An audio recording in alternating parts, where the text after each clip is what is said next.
Chers élèves, bonjour et heureux de vous rencontrer pour une nouvelle leçon de langue française.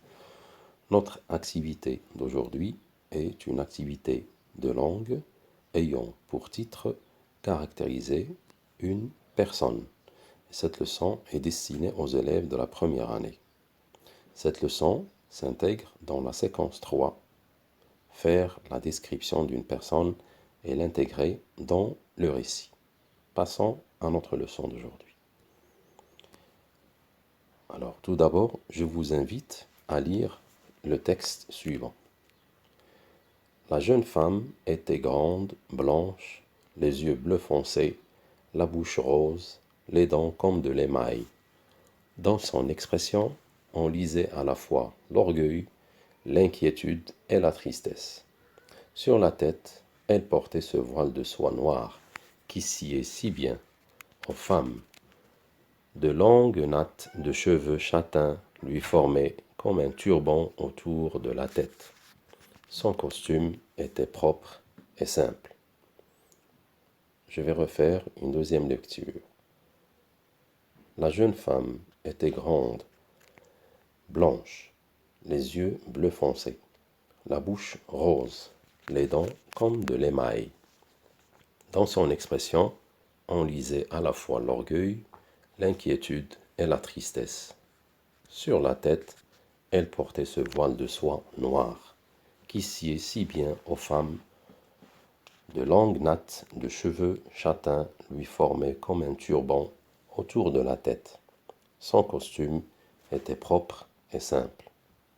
Alors, après avoir fait ces deux lectures, chers élèves, je vous pose la question suivante. Certainement que vous vous demandez le rôle que jouent les couleurs avec lesquelles sont écrits les mots qui se trouvent dans le texte. Alors, cette question-là, on va répondre à cette question ultérieurement. Maintenant, on passe à cette série de questions. Je vous lis la première question. Quel est le type du texte? Vous avez lu le texte et certainement que vous avez reconnu son type. Juste un tout petit rappel, on sait très bien que le texte peut avoir plusieurs types. Narratif, descriptif, argumentatif, informatif, et ainsi de suite. Alors selon vous, et d'après votre lecture, que pensez-vous de la typologie de ce texte? Passons maintenant à la deuxième question. Quel est le personnage principal? Alors, certainement que ce texte parle d'une personne précise. Laquelle? Question 3. Dégage du texte certaines parties du corps. Alors, le texte contient un certain nombre de parties du corps humain. Lesquelles? Question numéro 4. Relève les sentiments présents dans le texte. Ce texte contient aussi quelques sentiments. Essayez de relever ces sentiments. Question 5. Dans le texte, il y a des noms qui se rapportent à l'aspect vestimentaire. Alors là, je suis dans le portrait vestimentaire. Tout ce qui se rapporte aux vêtements, aux habits. Relève-les. Alors, on va dégager du texte tous les vêtements et je vais les écrire. Question 6. Relève du texte tous les verbes et indique leur temps de conjugaison. Dans le texte aussi, vous avez des verbes, on va les relever et on va aussi écrire le temps de chaque verbe. Question 7. À quoi servent les mots écrits de différentes couleurs dans le texte? C'est là où on va se poser cette question. Pourquoi nous avons écrit un certain nombre de mots avec des couleurs différentes? Ou bien d'une autre manière, quel est le rôle que jouent ces mots qui sont écrits en couleurs? À quoi servent-ils? Question 8. Classe les mots écrits en couleur dans le tableau suivant, c'est-à-dire les mots qui sont en couleur, on va essayer de les classer suivant le tableau que nous avons dans la question numéro 8. Alors, le tableau que nous avons devant nous est divisé en 3 colonnes. La première colonne est réservée pour les adjectifs qualificatifs. Yani, je reviens à mon texte, je cherche tous les adjectifs qualificatifs et je vais les écrire dans cette colonne. La même chose, je vais la faire avec les compléments de nom. Un petit rappel. Quand je parle d'un complément de nom, alors le complément de nom, c'est un groupe de mots qui vient pour compléter le sens d'un nom. D'accord? Par exemple, quand je dis un livre de français. Alors, de français, c'est un groupe de mots qui est constitué d'une préposition de plus le nom français.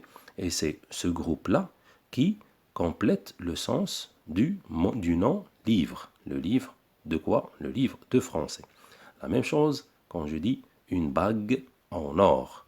Alors, quand je dis en or, alors ce groupe-là est composé de la préposition en plus or.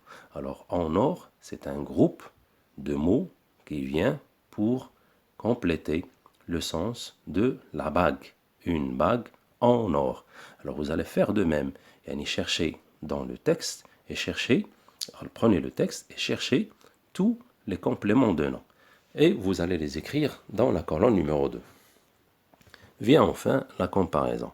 Alors quand je dis la comparaison, yani je cherche dans le texte tous les groupes ou bien toutes les phrases qui contiennent une comparaison. Quand je dis comparaison, vous cherchez surtout les phrases qui contiennent le comparatif comme plus le comparant.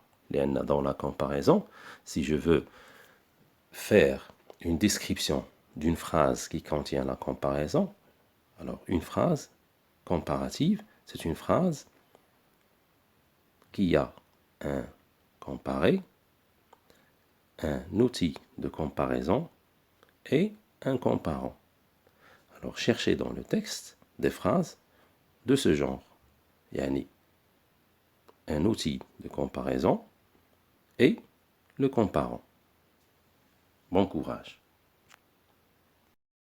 Chers élèves, ravi de vous rencontrer. Je vous communique maintenant la correction de l'exercice que nous avons dans l'activité de langue caractériser une personne.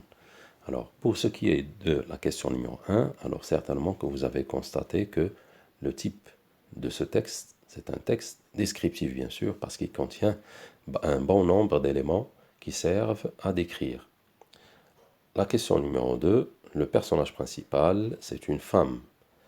La question 3. Alors, pour ce qui est des parties du corps, certainement que vous avez trouvé la taille, les yeux, la bouche, les dents, la tête, les nattes, ça veut dire les tresses. Concernant la question 4, alors les sentiments que je peux dégager du texte sont les suivants, l'orgueil, l'inquiétude et la tristesse.